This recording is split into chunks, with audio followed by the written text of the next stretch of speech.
नमस्कार। एक बार फिर हाजिर हूँ एक नए टॉपिक के साथ। मैं आपका दोस्त अंशु तिवारी एडवोकेट और आप देख रहे हैं अपना प्यारा YouTube channel the legal talk. दोस्तों, आज महीने का लास्ट संडे है और आज मैं लेकर आया हूँ कमेंट बॉक्स के ऐसे महत्वपूर्ण प्रश्नों को जो हमसे बार बार पूछे गए हैं और जिनका पर्सनली भी मैंने जवाब दिया है, लेकिन जब बार बार पूछे जा रहे हैं तो मैंने सोचा कि क्यों ना इस पर एक वीडियो ही बना दी जाए। तो दोस्तों, आज के बाद प्रत्येक माह के लास्ट संडे को मैं ऐसे ही प्रश्नों के उत्तर आपको देता रहूंगा जो सबसे महत्वपूर्ण होंगे और जो बार बार हमसे पूछे जा रहे हैं। तो अधिक समय न लेते हुए चलिए देखते हैं आज का पहला प्रश्न। ये पहला प्रश्न पूछा है हमारे कौशलेन भाई ने, कौशलेन तिवारी जी ने पूछा है।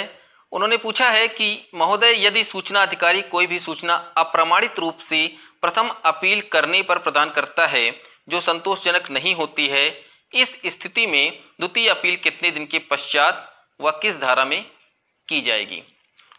तो मेरे भाई, मैं कहना चाहता हूं कि मैंने कई बार बताया है कि यदि आप प्रथम अपील के निर्णय से संतुष्ट नहीं हैं तो आप द्वितीय अपील धारा 19(3) के निबंधनों में निर्णय की प्राप्ति से 45 दिन के अंदर उससे उच्चतर श्रेणी के अधिकारी के समक्ष या सीधे आयोग में कर सकते हैं। इससे अधिक जानकारी के लिए आप हमारे चैनल पर विजिट कीजिए और इससे संबंधित वीडियोस हैं, आप उन्हें जाकर देख सकते हैं। साथ ही मैं आई बटन में भी इसका लिंक दे दूंगा, आप वहां से भी उसे देख सकते हैं।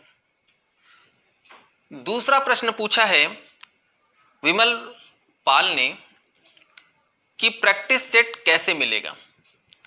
तो मेरे भाई, मैं आपको बताना चाहता हूं कि ऑल इंडिया बार एग्जामिनेशन 16 से संबंधित 3 प्रैक्टिस सेट ऑलरेडी अपलोड कर चुका हूं और ऑल इंडिया बार एग्जामिनेशन 15 से संबंधित 6 प्रैक्टिस सेट पहले से ही अपलोडेड हैं। अभी सडनली मैंने एक अपलोड किया है, आप चैनल पर विजिट कीजिए और आप वहां से उन्हें देख सकते हैं। मैंने उसमें उनके आंसर भी मेंशन किए हैं, आप उन्हें देख सकते हो। आने वाले समय में ऑल इंडिया बार एग्जामिनेशन 16 के पेपर से पहले मैं प्रयास करूंगा कि अधिक से अधिक प्रैक्टिस सेट आपको उपलब्ध करा सकूं। अगला प्रश्न पूछा है क्षितेश शुक्ला जी ने। इन्होंने पूछा है कि सर, ये एग्जाम ऑनलाइन होता है या ऑफलाइन, प्लीज हेल्प। तो आपका जो प्रश्न है शुक्ला जी, वो द्विअर्थी है। इसमें आपने जो पूछा है कि ऑनलाइन या ऑफलाइन, अगर आप इस बेस पे पूछ रहे हैं कि आपको जानकारी नहीं है कि कैसे होता है, तो मैं आपको बता दूं कि इसका एग्जाम ऑफलाइन होता है। लेकिन अगर आप इस उद्देश्य से पूछ रहे हैं कि कोविड-19 के कारण इसका एग्जाम ऑनलाइन होगा या ऑफलाइन, तो अभी तक कोई नोटिफिकेशन नहीं आया है कि इसका एग्जाम ऑनलाइन होगा और आगे आने वाले समय में यदि कोई नोटिफिकेशन आता है, अभी तो स्थिति सही है, मान लीजिए आगे कोई स्थिति गड़बड़ होती है, कोविड-19 के कारण सिचुएशन और गड़बड़ हो जाती है, तो अगर इसका एग्जाम ऑनलाइन होता है तो उसका नोटिफिकेशन ऑल इंडिया बार एग्जामिनेशन की वेबसाइट पर आ जाता है और अगर आप हमसे जुड़े रहेंगे तो आपको भी अपडेशन मिल जाएगा। फिलहाल अभी इसका एग्जाम ऑफलाइन मोड से ही होता है। अगला प्रश्न जो बड़ा ही कॉमन सभी लोगों द्वारा पूछा जाता है कि प्रथम अपील कितने दिनों के अंदर कर देनी चाहिए आरटीआई में। तो मैंने इस पे ऑलरेडी वीडियो बना रखी है, आप उन्हें ध्यान से देखिए। फिर भी मैं आपको बता दूं कि जब हम धारा 6(1) में आरटीआई एक्ट की धारा 6(1) के अंतर्गत एप्लीकेशन देते हैं, आरटीआई लगाते हैं और उसका जवाब हमें 30 दिन में प्राप्त नहीं होता है, तो हम उसके खिलाफ विरुद्ध 30 दिन के अंदर जब जवाब प्राप्त होना था, या अगर कोई जवाब हमें प्राप्त होता है और उस निर्णय से हम व्यथित हैं, तो उस निर्णय की प्राप्ति की तिथि से 30 दिन के अंदर उससे उच्चतर श्रेणी के अधिकारी के समक्ष धारा 19(1) के निबंधनों में की जाएगी। कुछ स्थानों पर इसका शुल्क भी लगता है, मैंने इस पर भी वीडियो बना रखी है, आप उसे चेकआउट कर सकते हैं। तो सिर्फ आपको इतना ध्यान रखना है कि प्रथम अपील निर्णय की तिथि से या जिस दिन निर्णय मिलना था उस तिथि से 30 दिन के अंदर आपको उससे उच्चतर श्रेणी के अधिकारी के समक्ष धारा 19(1) के निबंधनों में प्रथम अपील करनी है। द्वितीय अपील आपको करनी है धारा 19(3) में, और प्रथम अपील के निर्णय की प्राप्ति के 45 दिन के अंदर। अगला प्रश्न है कि ऑल इंडिया बार एग्जामिनेशन 16 का पेपर कब होगा। तो मेरे भाई मैं कहना चाहता हूं सभी से कि अभी तक एग्जाम की कोई डेट नहीं आई है। अभी तो 15 जुलाई फॉर्म भरने की डेट है। आप 15 जुलाई तक फॉर्म फिल कर सकते हैं। अगर उससे पहले कोई नोटिफिकेशन आता है, एग्जाम डेट आती है, तो आपको ऑल इंडिया बार एग्जामिनेशन की वेबसाइट पर भी दिख जाएगी, और आप अगर हमसे जुड़े रहते हैं तो हम भी आपको अपडेट कर देंगे। अगला प्रश्न है अरजीत सौरभ जी का कि सर अगर मैं बंगाल में एनरोल्ड हूं फ्रॉम 2020 और मैं बिहार में 1 साल प्रैक्टिस किया और वहां कुछ वकालतनामा मेरे नाम से फाइल हुआ, तो सीओपी के लिए 5 वकालतनामा जो लगते हैं वो मैं बिहार का दे सकता हूं या बंगाल का ही देना पड़ेगा। तो सौरभ जी मैं कहना चाहता हूं कि आप बंगाल से एनरोल्ड हैं, आपको सही मायने में बंगाल के ही वकालतनामा वहां स्टेट बार में देना चाहिए। इसके अतिरिक्त आप ऑल इंडिया बार एग्जामिनेशन क्वालिफाइड हैं, आप कहीं भी प्रैक्टिस कर सकते हैं, वकालतनामा लगा सकते हैं। केवल आपको वहां के लोकल एडवोकेट को अपने साथ लेना होता है, बाकी आप वकालतनामा लगा सकते हैं। लेकिन जो स्टेट बार में जमा करना है 5 वकालतनामा, वो आप अपने स्टेट के ही लगाएं तो ज्यादा बेहतर होगा। जिस स्टेट में आप एनरोल्ड